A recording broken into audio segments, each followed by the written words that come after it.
Lucky को बचाने के लिए शिरीन उसके सामने खड़ी हो गई थी। वो किसी भी हाल में लकी को गोली नहीं लगने देना चाहती थी, लेकिन लकी उससे इस बात की वजह से नफरत करने लगा था कि उसने उससे झूठ बोला था। लकी को यह जरा भी बर्दाश्त नहीं हो रहा था और उसने शिरीन के गाल पर तमाचे लगाने शुरू कर दिए। शिरीन उन गोली मारने वाले लोगों के पैरों में गिर गई और उसके गिरते ही उसके साथ में वो पेंडेंट भी नीचे आ गिरा था जो शहनाज ने उसे पहनने के लिए दिया था। जैसे ही लकी ने उसे देखा तो वो खुश हो गया। लकी को अच्छी तरीके से याद था कि ये वही पेंडेंट था जो राधिका की मां यशोदा ने ठीक पहले उसे दिया था। असल में यशोदा उसकी मां थी ही नहीं, ये उसकी असली मां की आखिरी निशानी थी। लकी ने देखा कि शहनाज ने उसके नीचे गिरते ही उसे जमीन पर से उठा लिया था। लकी ने उसकी तरफ देखा और उससे पूछा, क्या ये तुम्हारा है? शहनाज ने तब तक शिरीन के पास से उस पेंडेंट को उठा लिया था और वो उसके पास में जाकर खड़ी हो गई। वो लकी को गुस्से भरी नजरों से देख रही थी और उसी तरह से उसे देखते हुए उसने कहा, मेरी बहन तुम्हें बहुत पसंद करती है, इसका मतलब ये नहीं कि तुम उसके साथ में कैसा भी व्यवहार करो, ये कोई तुम्हारा खिलौना नहीं है। इधर विराज की भी सांस में सांस आ गई। उसने लकी की तरफ देखा और हंसते हुए कहा, पापा आपको इस आदमी को गोली मारने का ऑर्डर देकर मामले को खत्म ही करना चाहिए। मुझे समझ नहीं आ रहा कि आप इस काम में इतनी देरी क्यों कर रहे हो। मैं इसे मरते हुए देखने के लिए तड़प रहा हूं। विराज के बाप ने लकी की तरफ देखा और बोला, साले हरामखोर, आज तो तू जिंदा नहीं बचेगा, उड़ा दो उस सालों को। उसने बंदूक पकड़े हुए लोगों की तरफ देखते हुए कहा। तभी पीछे से आवाज आई। वहां से कुछ गोलियां चली। उन लोगों की आवाज की वजह से एक पल के लिए सभी लोगों के कान पूरी तरीके से बंद हो गए। उनमें से बहुत ही लोगों ने पहले ही अपने कानों पर हाथ रख लिया था। उनसे वो आवाज बर्दाश्त नहीं हो रही थी। गोलियों की आवाज मात्र से ही उनके दिल की धड़कन काफी तेज हो गई। उन्हें लगा लेकिन जैसे ही लकी के सीने में ये गोली उतरी होगी कि वो नीचे गिर गया होगा और उसके शरीर में कोई जान नहीं बाकी होगी। लेकिन जैसे ही उन सब लोगों ने अपनी आंखें खोली तो उन्होंने देखा कि वो लोग जिनके हाथ में बंदूक थे वो नीचे जमीन पर गिरे हुए थे और उनके माथे में गोलियां लगने की वजह से छेद हो गया था। उस छेद में से खून भी बह रहा था। फिर उन्होंने लकी की तरफ देखा तो पाया लकी अभी भी वहीं खड़ा था जहां पर वो पहले था। बहुत सारे लोग इस दृश्य को देखकर चिल्ला उठे। अब्बास और विराज की भी हालत खराब हो गई। किसी को भी समझ नहीं आ रहा था कि आखिर ये हुआ क्या था। ऐसे कैसे इन लोगों की मौत हो गई थी? ऐसा कौन था जिसने इन्हें गोलियां मार दी? ठीक इसी वक्त हॉल में पीछे से और भी लोग दाखिल हुए। सब लोगों ने देखा कि हॉल में एक आदमी गुस्सा चला रहा था जिसकी उम्र 40 के आसपास थी। वो और कोई नहीं बल्कि रुस्तम था और उसके पीछे वसीम और उसके 10 और लोग नजर आ रहे थे। उन सब के हाथों में अपनी अपनी बंदूकें थी। वो बस दरवाजे के बाहर आए और वहीं से उन्होंने इन गार्ड्स के ऊपर गोलियां चला दी। कुमारी रीना और बाकी लड़कियां भी उनके पीछे खड़ी थीं। जैसे ही उन्होंने ये सब देखा तो वो सब लकी के पास भागकर आकर खड़ी हो गई। वो देख रही थी कि लकी को किसी तरह की कोई चोट न लगे। जैसे ही रुस्तम को इस बात का पता चला कि लकी राधिका को लाने के लिए विराज के घर में घुसने वाला था तो वो समझ गया कि वहां पर क्या हो सकता था और क्या होने वाला था।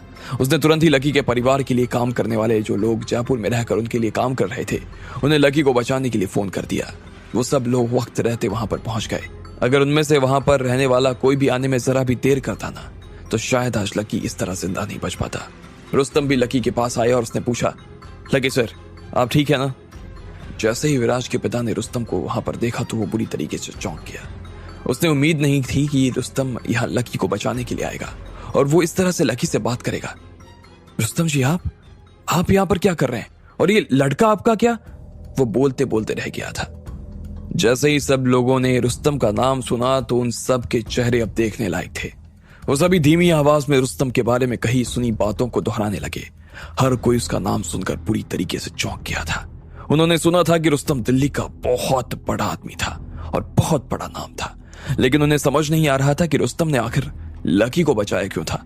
तुम लकी सर को मारने का सोच रहे थे? इनके ऊपर गोली चलाने वाले थे तुम्हें अपनी जान प्यारी नहीं है क्या? इतना पर कहने के बाद ही रुस्तम ने विराज के पिता के गाल पर एक जोरदार तमाचा लगा दिया जिसकी वजह से उसका गाल लाल हो गया। रुस्तम को इस वक्त बहुत ही ज्यादा गुस्सा आ रहा था। लकी अग्रवाल परिवार का सबसे बड़ा बेटा था। वो अग्रवाल परिवार और उनके पूरे बिजनेस को आगे चलकर संभालने वाला था, उनका वारिस था, वो उनका मालिक होने वाला था। और ऐसे में उसके साथ में विराज के पिता ने इस तरह की हरकत करने की कोशिश की थी। रुस्तम वैसे कभी लोगों के ऊपर इस तरह से हाथ नहीं उठाता था, लेकिन इस चांटे के बाद से ही विराज के पिता को ऐसा लगा जैसे उनके कानों में घंटियां बजने लगी। वो रुस्तम को ऐसे देख रहे थे जैसे किसी ने समंदर में रेगिस्तान देख लिया हो। उसे अभी तक समझ नहीं आ रहा था कि जो थप्पड़ उसके गाल पर पड़ा वो आखिर क्यों पड़ा था। इधर बाकी लोगों को भी यही लग रहा था। उन्हें भी कुछ समझ नहीं आ रहा था कि आखिर रुस्तम जैसा आदमी लकी को सर कहकर क्यों बुला रहा था। वो दिखने में वो काफी फटीचर सा दिखाई देता था, लेकिन फिर भी जिस तरह से रुस्तम उससे बात कर रहा था उससे तो ऐसा लग रहा था कि उसका ओहदा रुस्तम से भी काफी बड़ा था। लेकिन फिर भी उन्हें लकी के हुलिये से तो ऐसा नहीं लग रहा था कि लकी बहुत बड़ा आदमी था। पर फिर भी उनका दिल जोरों से धड़कने लगा। उन्हें अंदर ही अंदर इस बात की चिंता खानी शुरू हो गई कि क्या हुआ अगर लकी सच में कोई बड़ा आदमी निकला तो। ऐसे में उन्होंने लकी के बारे में जो नाप शनाप बोला था उसका खामियाजा उन्हें भुगतना पड़ सकता था। रुस्तम जी, ये कौन है? विराज के पिता का हाथ अभी भी उसके कानों पर ही था। उसने अभी भी अपना चेहरा ढका हुआ था और उसी तरह से उसने रुस्तम से सवाल किया, ये अग्रवाल परिवार के सबसे बड़े बेटे हैं बेवकूफ। रुस्तम ने ये बात कहनी चाहिए। वो इसी तरह से विराज के पिता की बात का जवाब देना चाहता था, लेकिन वहां पर जयपुर में अग्रवाल परिवार के लिए काम करने वाले लोग भी खड़े थे और ऐसे में वो उनके सामने ये चीज नहीं कह सकता था कि लकी कौन था। असल में तो विराज का परिवार खुद भी अग्रवाल परिवार के लिए ही काम किया करता था और ऐसे में खुद लकी विराज और उनके बाप का बॉस था। लेकिन रुस्तम ने अपने आप को रोक लिया। इससे पहले कि वो आगे कुछ कह पाता, इतने में फिर से पीछे से किसी की आवाज आई, रुस्तम, क्या तुम बागी बनना चाहते हो? और इसी के साथ में एक सुंदर सा दिखने वाला नौजवान कमरे में दाखिल हुआ। उसके पीछे एक बूढ़ा सा आदमी चला रहा था। प्रफुल्ल और प्रभुलाल भी वहां पर आ गए और प्रफुल्ल ने ही रुस्तम को आवाज दी थी। रुस्तम प्रफुल्ल के शब्दों का मतलब अच्छी तरीके से समझ गया था। वो जानता था कि लकी के ऊपर अभी बैन हटा नहीं था और ऐसे में वो लकी की पहचान को लोगों के सामने खोल भी नहीं सकता था। अगर वो ऐसा करता तो ये परिवार के कायदे के खिलाफ हो जाता। इस बात के लिए उसे अच्छी खासी सजा भी झेलनी पड़ सकती थी। रुस्तम प्रफुल्ल को घिन भरी नजरों और गुस्से भरी नजरों से देख रहा था। उसकी शक्ल देखकर ही रुस्तम का थूकने का मन कर रहा था। उसने उसे देखते ही अपनी दोनों मुट्ठियों को कसकर खींच लिया, लेकिन वो उसके सामने ना तो कुछ कह सकता था और ना ही कुछ कर सकता था। सालों, तुम लोग 2 कौड़ी के लोग, तुम में से कोई भी काम का नहीं है। मैंने क्या कहा था तुम लोगों से कि तुम इसे बचाने के लिए आओ, तो फिर तुम कैसे इसे बचाने के लिए आ गए? प्रफुल्ल ने रुस्तम को लताड़ लगाते हुए कहा। उसने फिर से अपना हाथ उठाया और रुस्तम के गाल पर फिर से तमाचा लगा दिया। सब लोग जो इस दृश्य को देख रहे थे उनके मुंह खोले के खुले रह गए और उनकी धड़कनें रुकी की रुकी रह गई। वो सभी रुस्तम और उसके लड़के को देख रहे थे जो एक दूसरे के सामने खड़े थे। रुस्तम ना सिर्फ दिल्ली में बल्कि पूरे इलाके में बड़ा आदमी था। बहुत सारे मुख्यमंत्री तक उससे बहुत प्यार और आदर से बात किया करते। ऐसे में ये जवान आदमी कौन था जिसने इस तरह से उसका गाल सबके सामने लाल कर दिया? उसकी हिम्मत भी कैसे हुई कि वो रुस्तम पर हाथ उठा सके? प्रफुल्ल फिर से लकी के पास में आया और हंसते हुए उससे कहा, तुम बहुत लकी हो, सच में बहुत लकी हो जो तुम उस राजा से मिल लिए। तुम इसलिए भी लकी हो क्योंकि तुम यहाँ के राजा से मिली, लेकिन फिर भी जो तुम कर रहे हो ना वो तुम्हें मैं करने नहीं दूंगा। बचपन में तुमने मेरे साथ जो किया वो तुम्हें याद है ना? आज मैं तुम्हारे साथ वो भी करूंगा। तुम सच में कितने बेचारे हो लकी, बेचारे और बेसहारा। देखो ना, तुम्हारी गर्लफ्रेंड किसी और के साथ भाग रही है और वो उसके साथ में शादी भी करने वाली है। मैं उसे ऐसा करते हुए देखना चाहता हूं। मैं सच कह रहा हूं, अगर मैंने इसे होते हुए देख लिया ना, मुझे तो बहुत ज्यादा खुशी होगी। उसके चेहरे पर अब घमंड नजर आ रहा था। इस वक्त सारी ताकत उसके हाथ में थी और इस ताकत के दम पर वो कुछ भी कर सकता था।